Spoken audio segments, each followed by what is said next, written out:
యోగ వాసిష్టంలో చాలా స్పష్టంగా చెబుతారు, నిన్ను ఉద్ధరించేవాడు ఎవడు లేడురా, దేవుడు సహా నేను నువ్వు ఉద్ధరించుకోవలసిందే అని చెప్పారు.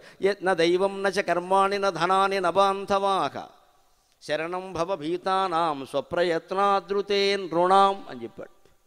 ఈ భవరోగానికి భయపడిన వాడిని ఉద్ధరించేవాడు దైవం కానీ కర్మలు కానీ ఏమీ స్వర్గం కానీ ఏమీ లేదు ఇక్కడ, నీ డబ్బు కానీ ఏది పనికిరాదు, నిన్ను నువ్వు ఉద్ధరించుకోవలసిందే. స్వప్రయత్నాదృతే, నీ ప్రయత్నమే కారణం. ప్రయత్నం చేయి. ఇవాళ ఏం ఆధ్యాత్మిక గ్రంథం చదివావు, ఏం అర్థం చేసుకున్నావు, ఏం అవగాహన చేసుకున్నావు, ఏం అన్వయం చేసుకున్నావు, ఏం ఆచరించావు?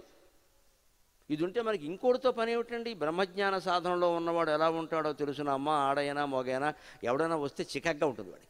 ఎందుకు వచ్చాడు వీడు ఇప్పుడు, ఊరికే సోది ఏదో చెప్తాడు ఇక్కడ అని ఇంతసేపు ఇలాగే మొహం అదో రకంగా పెట్టి వీడు ఎప్పుడు వెళ్ళిపోతాడని చూస్తాడు. ఎందుకంటే వాడి సాధనలో వాడు ఉంటాడు.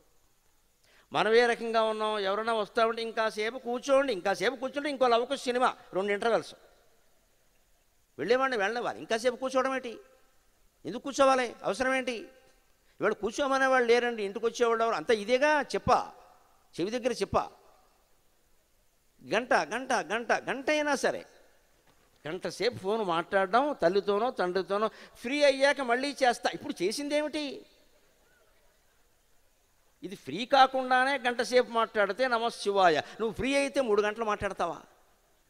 ఇంతసేపు చేసి ఫ్రీ అయ్యాక మళ్ళీ చేస్తానా అంటే ఇప్పుడు ఎలా ఉన్నావు, ఫ్రీ కాదా? ఫ్రీ కానప్పుడే, పనిలో ఉన్నప్పుడే గంట సేపు మాట్లాడితే ఎవరితోనైనా సరే, ఫ్రీగా ఉన్నప్పుడు ఇంకా తినేస్తాం వాళ్ళ బుర్ర, లేకపోతే మన బుర్ర మనమే తినేసుకుంటాం. దీనికి విరుగుడు ఆధ్యాత్మికత. కన్నుల నవనీత శోభ. ఆ ఆధ్యాత్మిక గ్రంథాలు చదవండి. రోజు భగవద్గీత దగ్గర పెట్టుకుని 2 శ్లోకాలు తాత్పర్యాలతో సహా చదివి మూసేయండి. ఇంకా చదవకండి, చాలు. మీకు చదవాలనిపిస్తే చదవండి, లేకపోతే లేదు. ఒక ఏడాది అయ్యేసరికి చూడండమ్మా, స్త్రీ పురుష భేదం లేకుండా, కుల మత వర్గ భేదం లేకుండా సమస్త ప్రజల ముఖాల్లో బ్రహ్మవర్చస్సు నాట్యం చేస్తుంది, బ్రహ్మవర్చస్సు నాట్యం చేస్తుంది. నన్ను నమ్మండి, నన్ను నమ్మండి.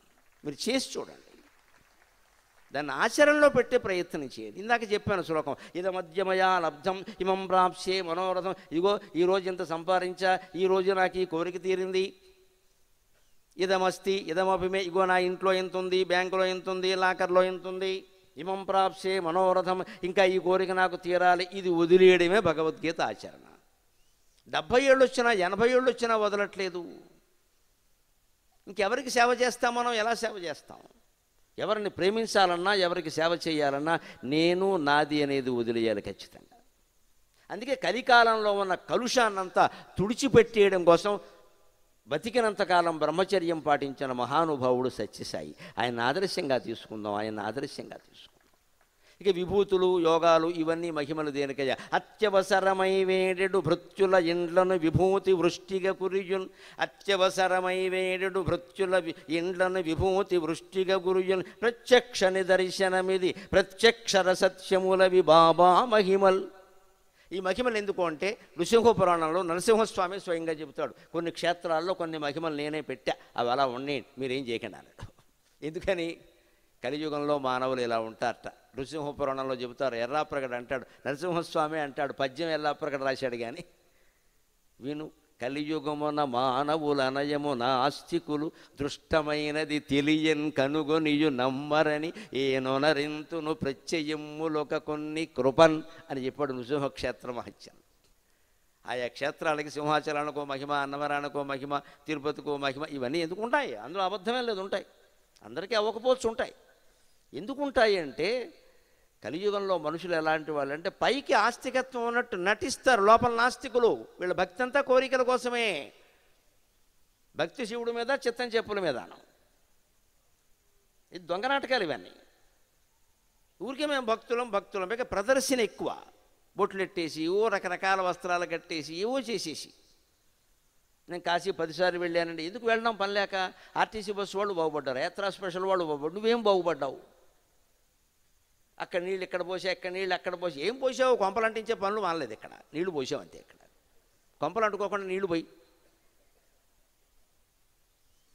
ఈ మహిమలు ఎందుకు అంటే, నృసింహ అవతారం నృసింహస్వామి చెబుతాడు, కలియుగంలో మానవులు దొంగ మనుషులయ్యా, వీళ్ళకి నాస్తికత్వం చెబితే ఆస్తికత్వం లేదు.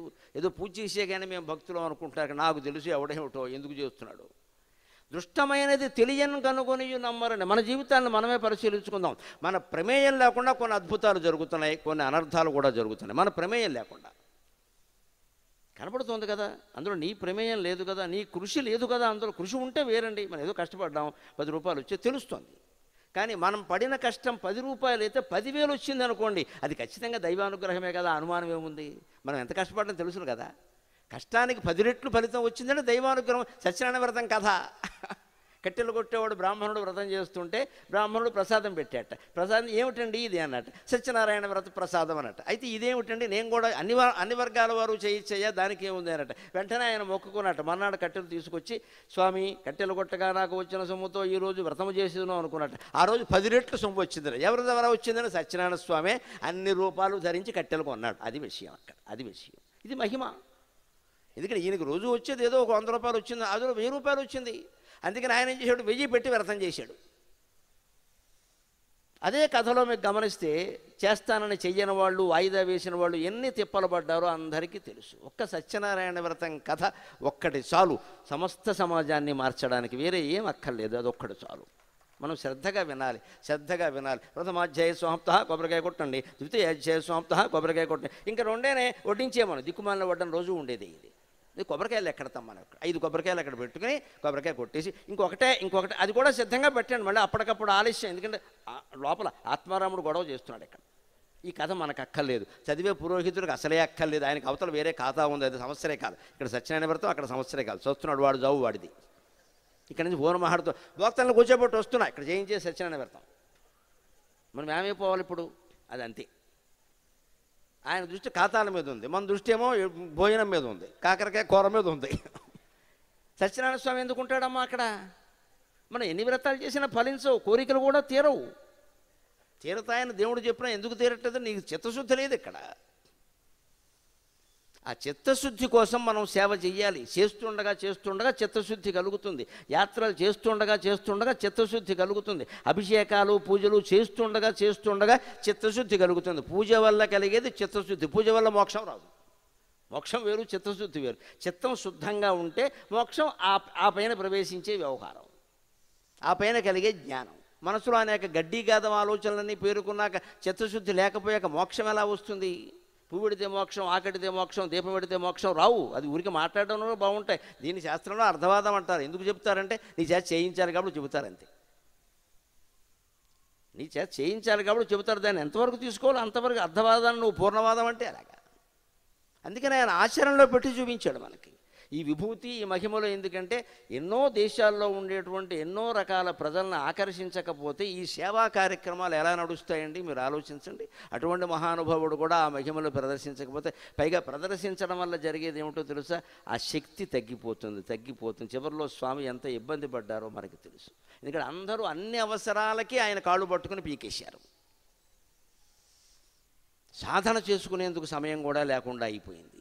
సత్యసాయి భక్తులు ఆయన పరమపదించినప్పుడు ఎంత కలగుండు పడిపోయారో, ఎంత ఆందోళన పడిపోయాడో ఒక భక్తుడిగా నాకు కూడా తెలుసునమ్మా. ఓదార్చేవాళ్ళు లేకపోయారు. నా మటుకు నేను ఆ తర్వాత పుట్టపర్తి పెడితే వచ్చారు ఒక విదేశీ భక్తురాలు, ఒక ఆవిడ సాయి కులవంత హాల్ బయట ఒక పార్కులో ఏదో ఉంది, అక్కడ ఒక డివైడర్లో అక్కడ ఏవో 4 మొక్కలు ఉన్నాయి.